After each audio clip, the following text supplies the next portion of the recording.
kérdés, Alexandra szép nagy a kísértés.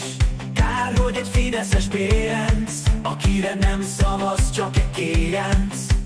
Igen, vagy aki utálja a kaligeit, inkább követne el egy harakirit.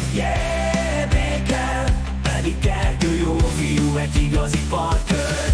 Egy környezetvédő Peter Parker, de az autósok utálják, a dugó miatt bántják, szemüveg és szép leharapnák. Háború és a béke, mikor érünk a végére, Gyurcsány, Fidesz, Soros és a DK, változtatok már, hisz a világán.